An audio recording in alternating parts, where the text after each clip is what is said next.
Perfect.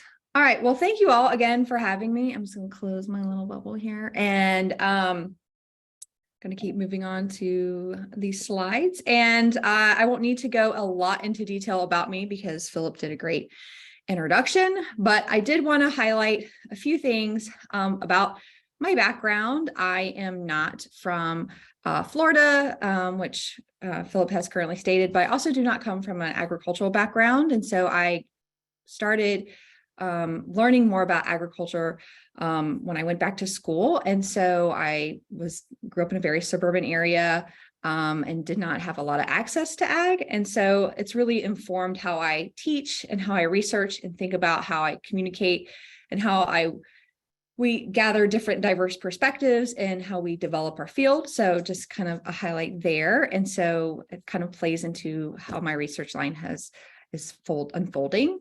But I did want to talk a little bit about my experience in research, mainly that I did some research when I was a master's student, and I really enjoyed working with producers. And I really wanted to give something back to the producers, like I just felt like something of my research that I wasn't able to share with them, kind of like we shared the findings, but kind of wanted to keep more that connection or that relationship. So I thought about that as I moved into my doctoral program and how I thought about research and how to think about more of these community engaged methods and how we are having this kind of relationship when we conduct research with participants and how they can be involved and continue on with some of the complex problems we are solving or attempting to solve. And so I also wanted to start out also kind of like telling a story, like once upon a time, how this research began. And so again, not being from an agricultural background and learning about agricultural workers and the workforce, as well as migrant farm workers, was something that I only learned about in my graduate programs. And so I was interested in this labor force. I was interested in their experiences and just reading different articles related to it. And it kind of got me interested in this topic overall. So I just think that's important to include because I am a complete outsider to this idea of, I did not know this community before working with them. So a little background. I won't go into too much detail because I feel like we all are kind of more versed in what's going on with Florida and specifically in just the labor force and some previous webinars. But in 2016, Florida had nearly 23,000 certified H-2A workers. And although this is a lot and a lot of producers use them for their legal protection, there are many workers that do not fall in this H-2A program, and they can just have been living in communities for a long time and have contributed and kind of migrate depending on if they're in Florida and they migrate between farms or they migrate between states with working. And we also know that agricultural migrant workers face many challenges, including a lot of health inequities, environmental dangers, and various forms of social oppression. And so thinking about this project and the end result, thinking about how we can use stories and storytelling and collecting these stories to help with some of these issues. And so that's pretty much what I'm going to go over today. This work is based on my dissertation. And so I had a lot of support with creating that, and it could have been done without a lot of people helping me with this. So I will also go over some of the community partnerships that I had with this entire project. So first, some of the goals of my dissertation. When I first began looking through some recent studies and what was going on, this was before COVID, which seems like a long time ago, life before COVID.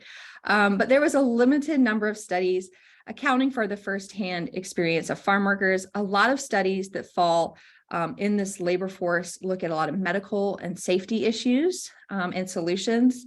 Also housing. A lot of studies look at H-2A populations specifically. And there are different methods that are used with these studies. So they could be quantitative or qualitative or a little bit of both with some mixed methods or multi-methods. a lot of times we see surveys and questionnaires used as well as interviews. And so those are just some common ways. I've also seen in the literature, more recently, there is filmmaking. There are more kind of creative approaches that are being used with this population. And so, but they are very limited at this time. So with my project, I wanted to look at the overall sustainability of the workforce. So just looking at how can we provide any solutions or help provide some resources or understand how we can sustain this workforce that is so vital to our food systems, both just in the state, as nationally, as well as internationally. And so I also wanted to look and understand a little bit of their perceptions of climate change. And then with the pandemic coming in, also their experiences of COVID-19, as well as how they experience migration and traveling for work, and then also their perspectives on the agricultural workforce. And so those were the overall goals that I wanted to explore, as well as came to an agreement and kind of consensus with the organizations of about what would be some great topics to look at with this group. But like any story, there were some challenges. So as we all know, COVID-19 brought a whole bunch of challenges personally for people, professionally, health-wise. And so that did not, it was also an issue with trying to conduct research. And I was in South Carolina at the time when I started this project. A lot of the communities were being highly impacted with COVID-19. And so, of course, that created a lot of challenges. Recruitment as well. So I first started this project at a distance in South Carolina. So I worked with 2 organizations and they helped me with recruiting, but also just recruiting once within the organizations if people wanted to share their stories. And again, kind of gaining that trust within communities, like why do people want to share stories with somebody they don't know? I also had some challenges with IRB. So with community-based research, I wanted to have this equal partnership as much as possible. And if one of the community organizations didn't have an established PI on a project, they couldn't be on the IRB. And it was just very challenging to have that data. I wanted to give the data back to the community or have them help with some of these kind of analysis or anything like that. And it just became a problem because of IRB. At the time, I think I've heard that IRB has changed at Florida, so hopefully it's a little easier.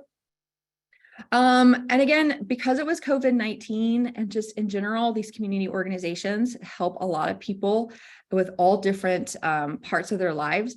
I didn't want to add additional stress to participants and these community partnerships. So asking to, go into a community or kind of shadow or just be a presence around different community leaders, I didn't want to add more of a burden if they were out trying to get people to get vaccines, right? So I just wanted to make sure that I wasn't adding stress.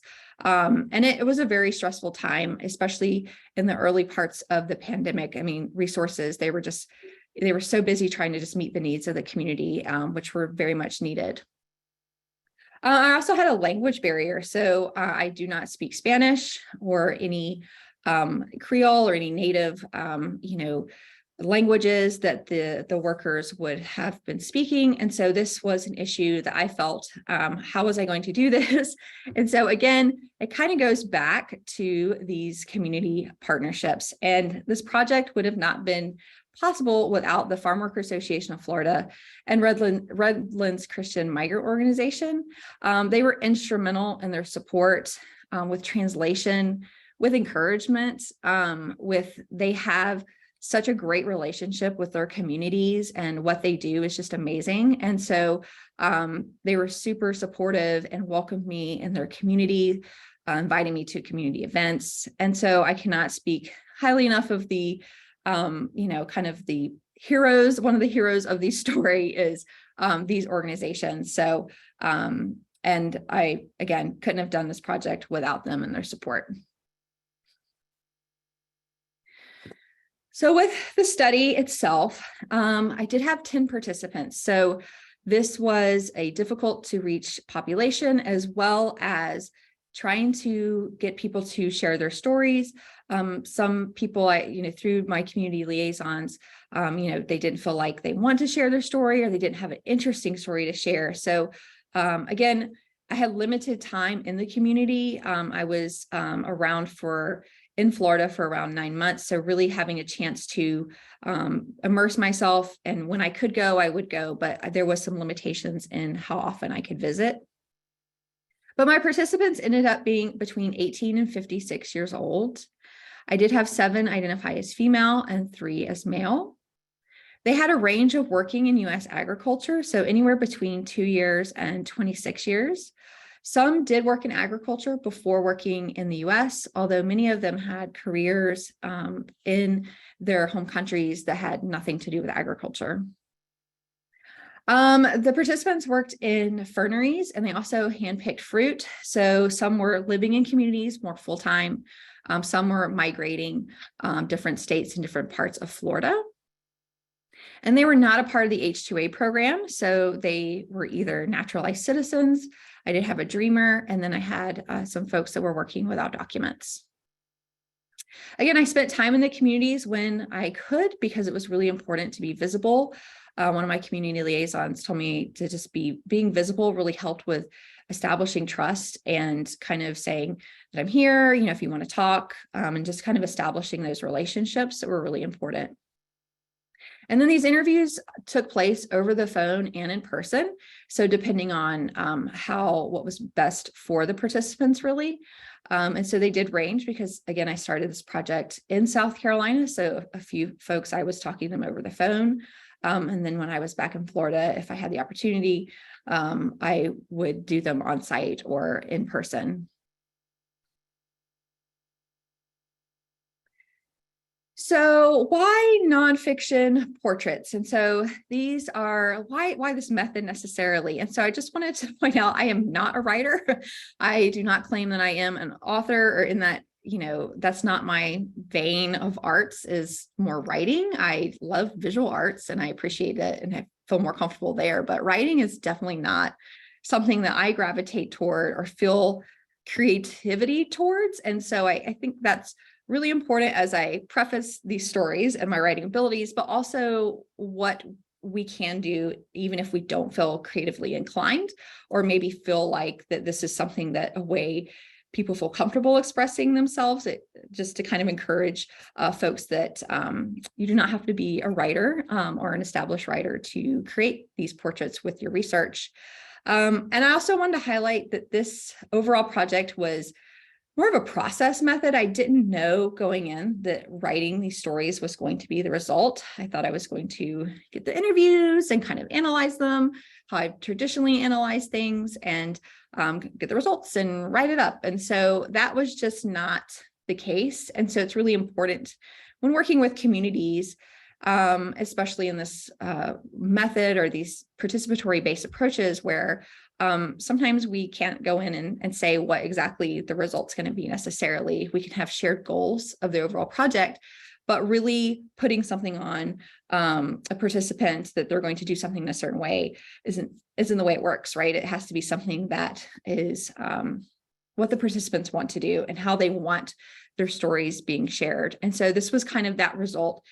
So I like to highlight it. So although it's nice that we plan things, in an ideal world, we know that research can get messy, and this was definitely a messy point in this, and I did not know it going in, that this was going to be the result. But working in this method, I felt it was the most appropriate with the population, because many of them just wanted to share their stories.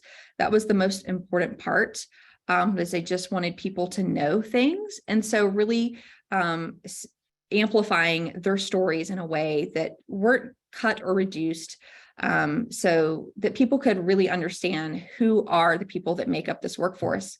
Because as I'll talk about later in the findings, many of them talked about not being seen or just kind of treated in a human, like a human. And so this was a way that addressed that.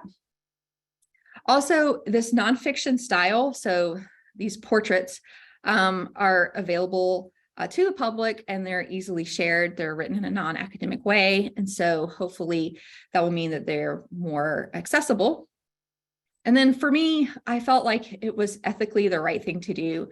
Again, with my previous experience and what I knew I wanted to do with research and where I wanted to go with research and how I wanted that relationship with participants and how we approach research, it was really important to make sure that what the participants wanted was what I could do to help with that. So what are these creative nonfiction portraits that I keep alluding to?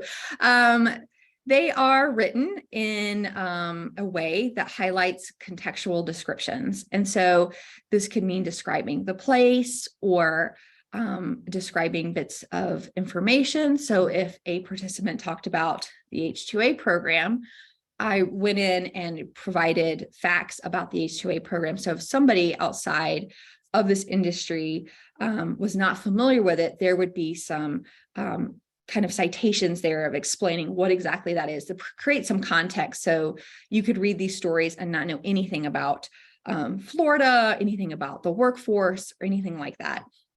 Contextual could also mean more describing the scene, describing emotions, expressions. There's also parts of these stories that are written in the first person. So I included myself as a character because I was involved in this process and I couldn't separate myself, and that I was learning and I had feelings that I needed to share also, because I was touched by a lot of the participants' stories, and I can't not remove myself from what they were telling me and my reactions. And I think in that sense, it's hopefully relatable to the reader as well.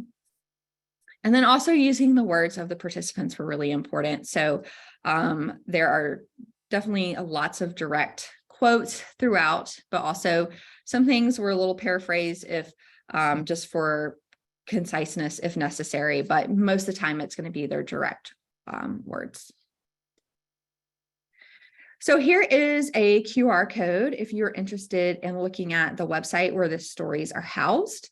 There's also a bit.ly link here that you're welcome to go on and jump on it. I'll put that back in the chat at the end. I didn't think to do that at the beginning. But just so you know, there's a place where these portraits live if you'd like to take a look. They are their stories of the 10.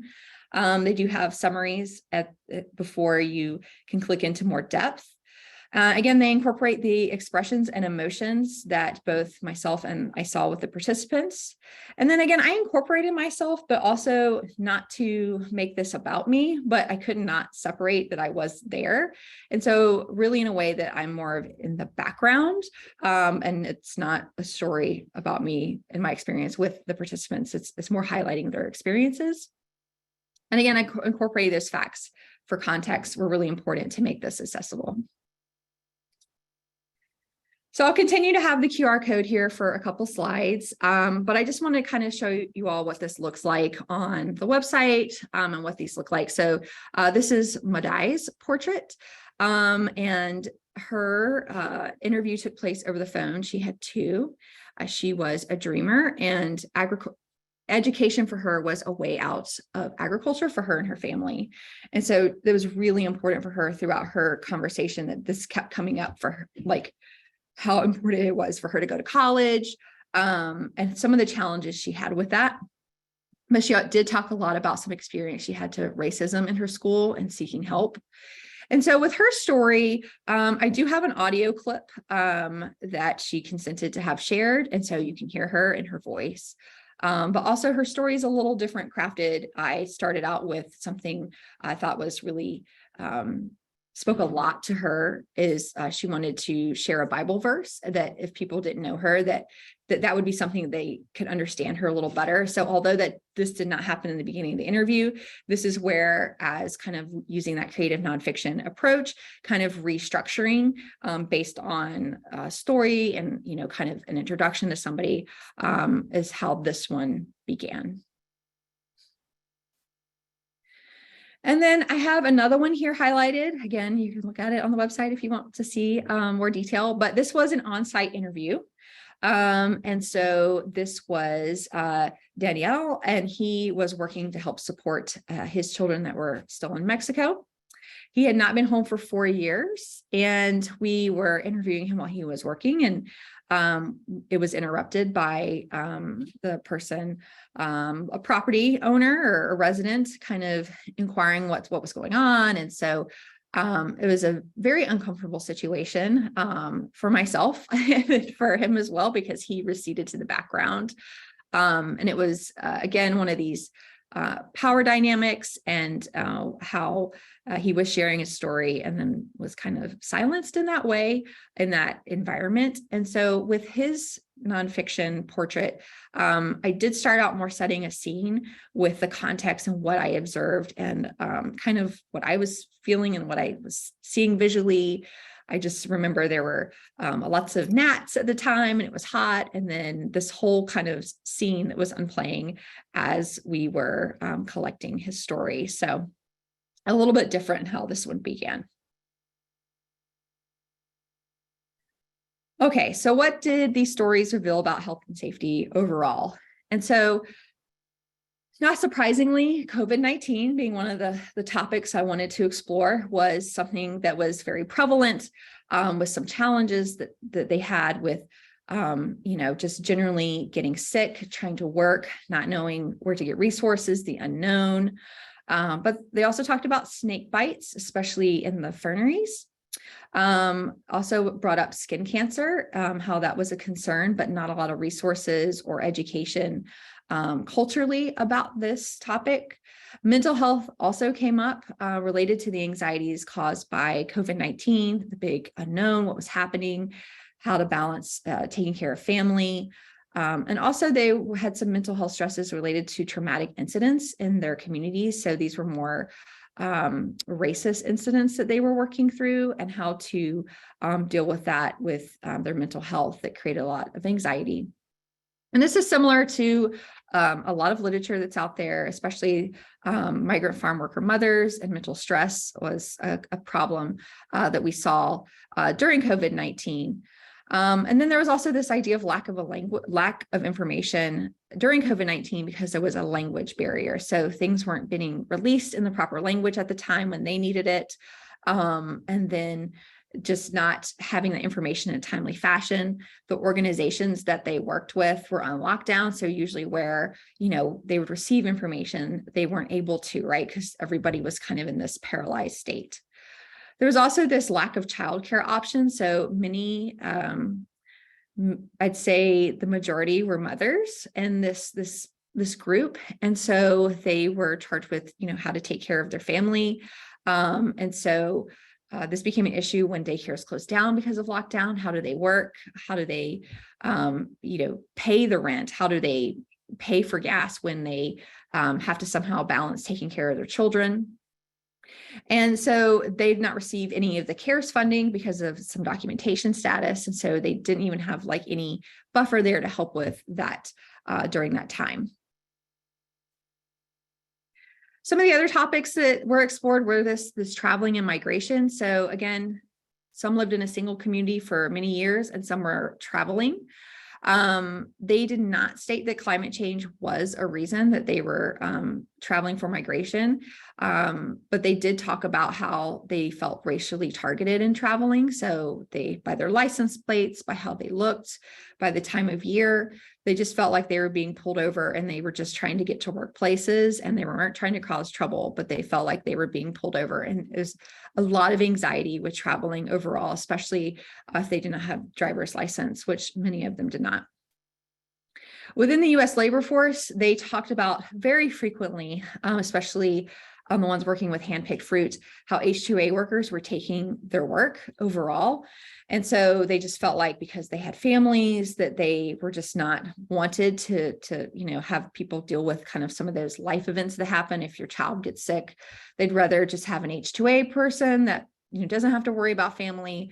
And so this was a very common theme that was coming out. And so they were even unsure once they traveled to different states if they would have work, because the H2A workers. Some farm might go and choose to do that to style labor, and they just really had a lot of uncertainty with that. And this could have impact for our small scale farmers, so that can't afford workers to the H2A program because it is a huge cost up front.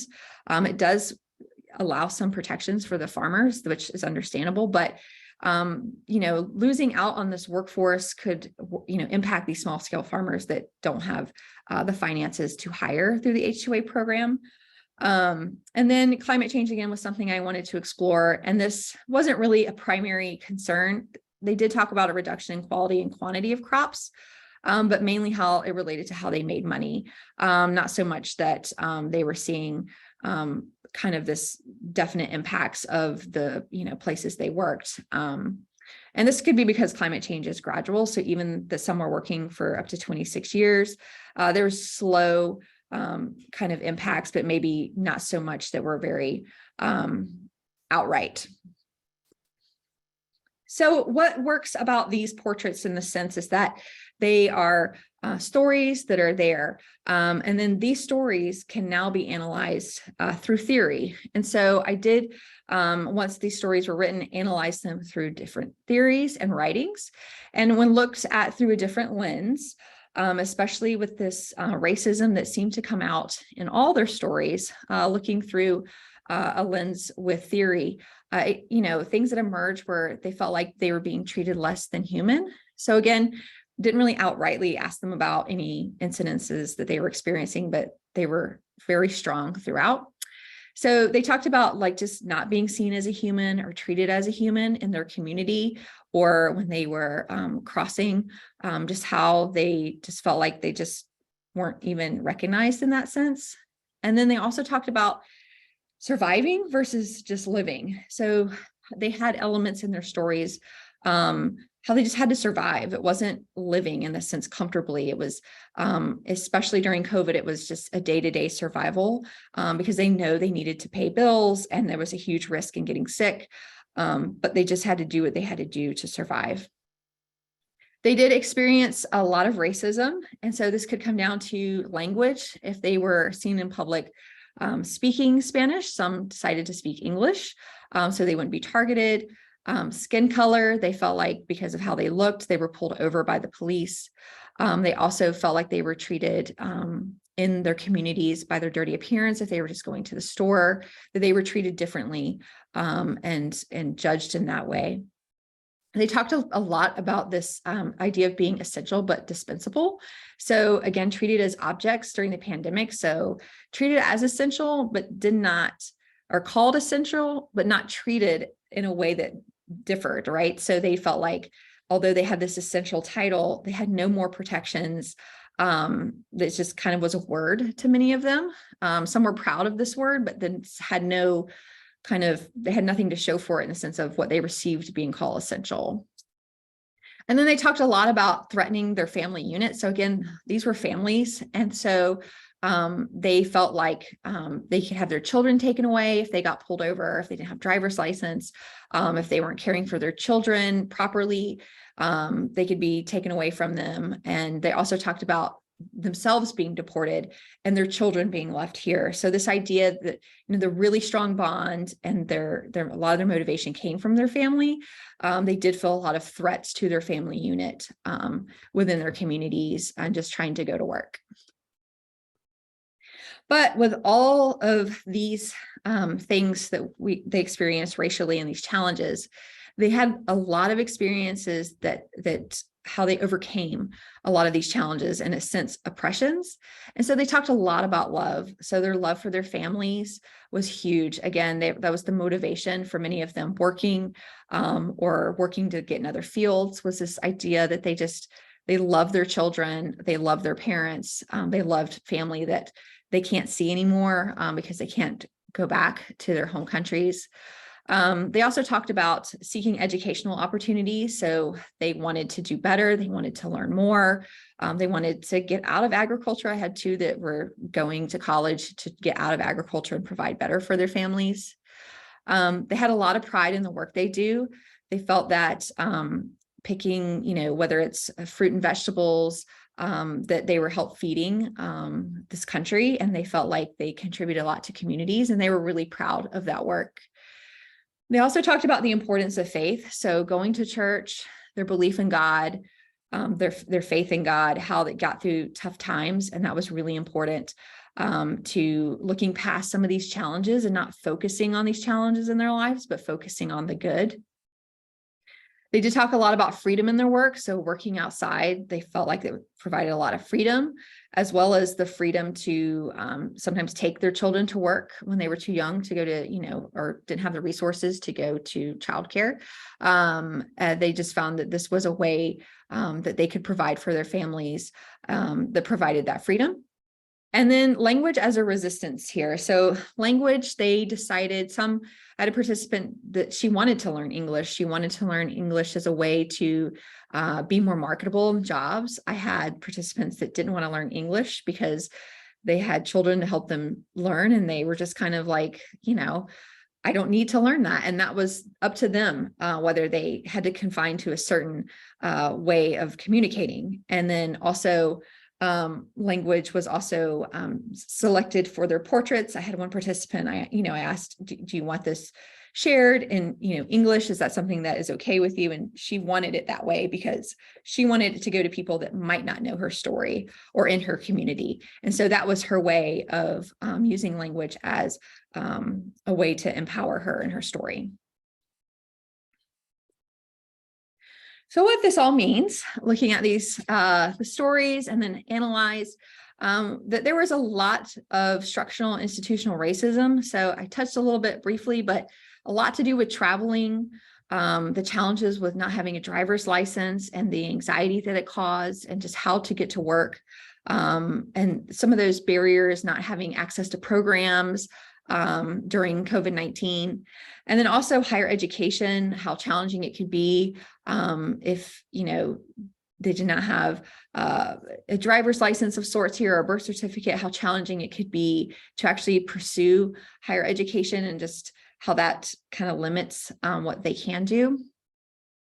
But although there were these challenges, again, this idea of love, motivation, the importance of their family and freedom and faith, help them overcome some of these challenges, or at least that's how they saw it. And it came out through their stories that they were really happy with their families and the love they had in their communities as well. And so when looking at what this means overall, so there are some recommendations that we've made for outreach and engagement. And I did work with my community liaisons to talk through these to make sure that that if these conclusions made sense as well. And so this is the idea that we need to continue developing relationships with organizations. So we already have a lot of strong relationships, but we can continue to develop them as well as with migrant worker communities. What was talked about too is maintaining a continual presence in communities. So one of my community liaisons brought up, sometimes members of the community might feel like that university or whoever might be going in and out just to get a study or just to get results. And we even had some community members comment on that, like, I don't want to participate in this because nothing's going to change. And so that is not an uncommon viewpoint. And so maintaining that kind of constant presence. And so one of my community liaisons shared, like, even if it was a constant donation to a food drive, that there was that kind of support throughout, and not just when things are needed or when things are just reacting to, something bad happening, right? So there's also this idea of avoiding treating bodies as objects to be studied. So, alluding to, like, if some of the residents feel like they, they're just there to get kind of a medical, blood pressure, things like that, that how we can treat them more of understanding their stories or collecting their stories at the same time when we do different studies that are very important medically and for safety reasons. Communication should address the worth and value of the workers. So again, a lot felt like they were undervalued, or they weren't treated like they had worth in their communities. And this is not so much, Some spoke about it with their workplace, but this was more of like in their communities as a whole, or the contribution to the food system as a whole. This information should include inclusive languages and modes of delivery. So thinking about how different ways we communicate, whether that's through, something more physical, or something that's a text message, something like that. It should be more inclusive in that way.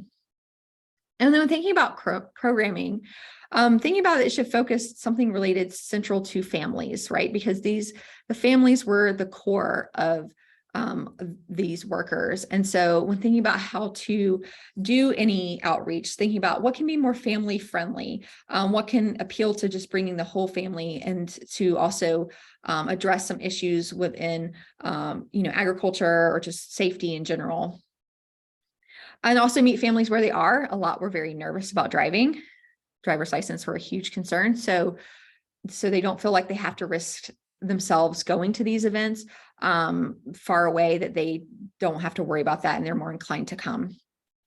So the portraits can be used in educational programming, in the sense that people can learn from learning about the people in these stories, and can help bridge communities with a more cultural capacity building program. So maybe people would help this community members feel more welcome or more value if they understood their stories. And then again, these well-skilled employees could be used in training opportunities and leadership positions because they have such experience. And some H2A workers come in with little to no experience in agriculture. And so how can we use, in an ideal world, how can we have somebody who's trained and not an H2A worker help with these programs with training overall, because they have such experience in working with these repeated fields and things like that. For researchers, we need to spend ample time in communities and maintain visibility, and also make sure we have these shared goals. Again, not going in all the time with stuff that we want done, but making sure it's what the community needs, which is all done very frequently, but continue to have those shared goals. And then again, use these stories for stakeholder groups, just depending on what organization you're associated with. So lastly, as I finish up, we know that there are many studies that focus on the disparities of the communities, and those are essential in informing our practice to create a safer community to live in and a safer workforce. At the same time, these portraits did not dismiss these issues with health and safety or ignore them, but they were to hopefully present more of what is working in a community and what is good to share with others, and we can use that good to solve some of these issues. They documented their stories, and we hope that many people are encouraged by reading them, that there's a space for understanding. If people don't know, they've never met an agricultural migrant worker, they can get to know them more. They seek mental health opportunities by reading some of the stories of workers and what they've struggled with, and just a sense of compassion. And these stories can also serve as encouragement for advocacy workers who are often overwhelmed and, just need to see the importance of just hearing what is coming out, what's great about what's working. So also storytelling is important in science and health communication. So we know we grew up with stories, how we've learned different lessons. And so it's a common way that we've learned, and we share culture and knowledge. So keeping that in mind, typically narratives or nonfiction, creative writing has this idea of a beginning, middle, and end. So thinking about how that could work with what you are doing in your own research or in your own programming.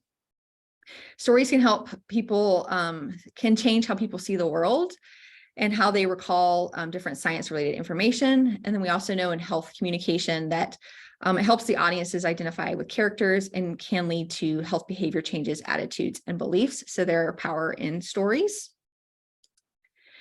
And so this is not the end of my story. I wanted to pose, just questions to think about as you consider moving forward in your work, and no matter what organization you work with, how can we continue to collect stories of these essential agricultural workers to our communities, and how can we integrate these stories into teaching environments? So if you have any ideas, and then how can we encourage people to share their stories? Again, because some people are hesitant to share stories, or they don't think their story is worth hearing And most of the time they are. And so I just kind of posed that to the group as kind of a reflection, or if people want to share, I'm happy to hear. I'd love to hear. So that is all that I have for you all today.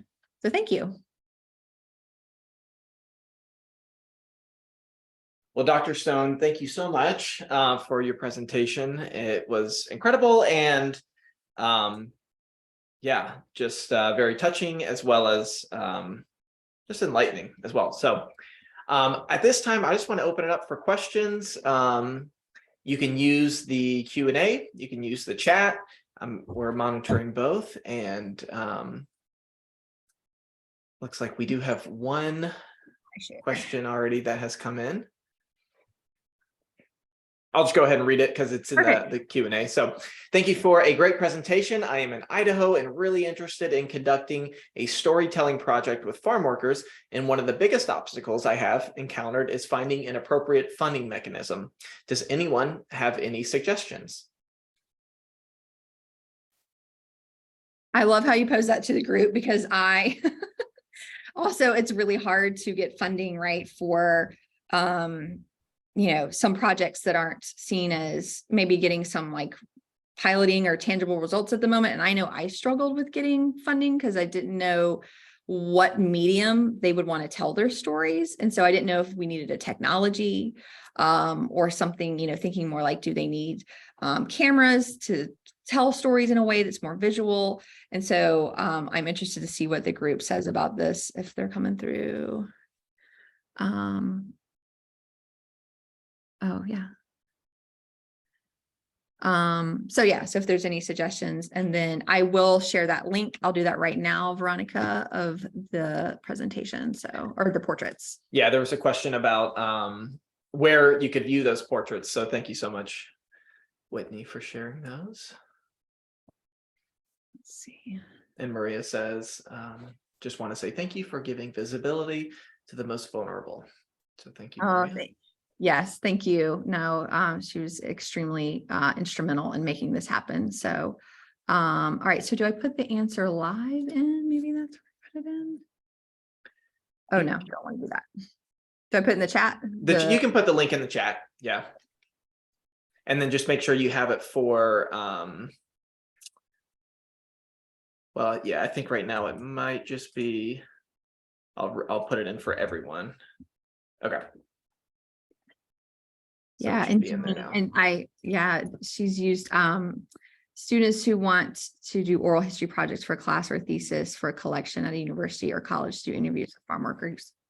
So yeah, and there's just some great data also that's there, right, to think about how we can use those stories to then look at through different lenses, right, like those oral histories. And I've had a person make a poem of one of the stories. And so I think that's really cool to think about how we can use it even creatively, like how we can, how can we share these stories and have people interpret them in the different ways that they feel drawn to. So I think that's a great thing too. Okay, Amanda, Amanda says, how are the community groups you worked with using portraits to advance their goals? Oh, the link doesn't work. I'm trying to, I'll see if I can send this link. So Amanda asked, how are the community groups you worked with using the portraits to advance their goals? And so they have access to the website. And so we've just had a place for these stories to be housed, and also for the participants to have their stories housed. So they have links to them as well if they want to ever go back and share their stories. And so at the moment, I need to follow up with the community organizations. It's been about 6 months, 6 or 7 months since I've worked with the community groups. And so, and also just thinking about how this could live on somewhere else besides a website that would be better. So they do have access to the stories. They have the physical copies of the stories to use. But yeah, I think that's a great question. And let me see if I can share this link.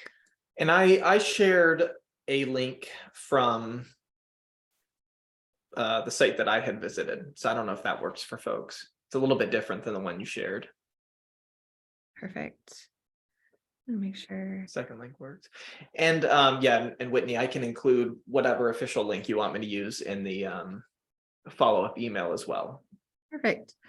Somebody asked, as you were creating these portraits, was there any negotiation, co-creation that happened? For example, did they write them with you? Did you read them to participants or have them give you feedback to make any changes, et cetera? Just curious what that writing process looked like. And that is a great question, because we took the stories back, or I took the stories back with the community organizations. And so had for 2 of my participants emailed them because they felt comfortable with, they spoke English and read English comfortably. And so they felt that was the best way to check their stories. And then they corrected some information. So kind of that traditional, like making sure, like a member checking that information was correct. And then they got sent the final version of their stories and asked, what they thought about it. With those 2, kind of a back and forth email. Now, there were some participants that I did visit again on site that were showed their stories with my liaison and interpreter, and kind of sharing the stories themselves and talking through and kind of following up with what had happened since the stories were first created. So like what has happened in 6 months since we first had this conversation, and kind of added that to their story. And so there is this co-creation part, because again, kind of accountability on my part, not to take something and run with it as a researcher, right? Like kind of being mindful of that community approach. However, there were several that we did not have the opportunity to see again. And so those stories were given to the organizations, and kind of with my liaisons talk through, and kind of, they know their community members very intensely, kind of on a deeper relationship. So kind of could speak to what they felt was appropriate. And so kind of using that as a member check of sorts. So in an ideal situation, it would have been great to go back to every single one, but I think we missed a few for their second rounds, which is kind of for, so we want to do this community based, but sometimes it's just so hard to do it and to try to do it in this timeline situation. And so in an ideal world, there'll be more of that co-creation involved. So it's a great question.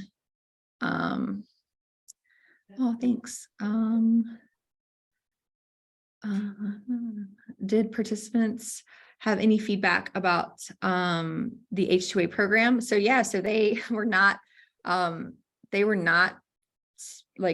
I don't want to say not fans of it, but they create a lot of challenges for these workers. So they just felt like they were working at places for years, and work would be taken out from under them because they just were too much of a liability, and they just felt like all their experiences were not valued in that sense. And they just felt like that the HTA workers sometimes would come in and they wouldn't kind of do a good work. Or one of my participants talked about addressing an issue she had with a headlamp being too tight, and then the next week they lost work to H2A workers. And so although don't want to say this is all a group of they didn't like them, but they did create a lot of challenges just to kind of, they've been in these communities a long time, most of them, and they were just kind of at a loss of why they weren't being valued for their experience. And it's understandable from the producer point of view to work with H2As, but from the workers themselves, they just felt like they were being punished for having families and for having lives, and kind of not that removed from their family situation. So this is a great question. Thanks, Kara. Perfect. Yeah, and if there are any other questions, feel free to keep them coming. We have just a couple minutes. I did have one question, Whitney, and then if there are any others. I couldn't agree with you more about using these portraits for education and for outreach, and sharing those stories. Just a phenomenal thing to do. But My question is for you, whether anecdotally or through your research, what kind of feedback or perceptions have you received about the portraits from viewers, and whether those viewers are in the ag field or not? Yeah, so I've had a few, folks, especially, again, I share my work with, whoever was willing. And so a lot of times, especially my family, again, I did not come from an ag background, and nor, just was such a distant topic. And so those were some of the first folks that I shared it with, because hey, it's like, what have you been working on for all this time? And it was really, it was just really interesting to see their experiences, and kind of had no idea either, and found some commonality, and just kind of, some of it was hard for them to read. There's some that are really, some of these stories have really intense moments. And so, and then just sharing with just generally people that have commented back, it's just kind of having a space that they can access these, I think, is really important, to kind of come and go. Like, I haven't followed up with readers as much, which could be very insightful to see that change and maybe attitude. But just thinking about, that these are there and they're living, I think could be a place to, kind of like what Jeannie was saying, there's these oral histories that they're out there for people to learn. So I'm also, if anybody has any other way these resources could be delivered, or like if there's something that could help with you with your own instruction, or I'm game for, they're available for anybody to use in an educational way. But I have seen, just a lot more of like, I had no idea reaction.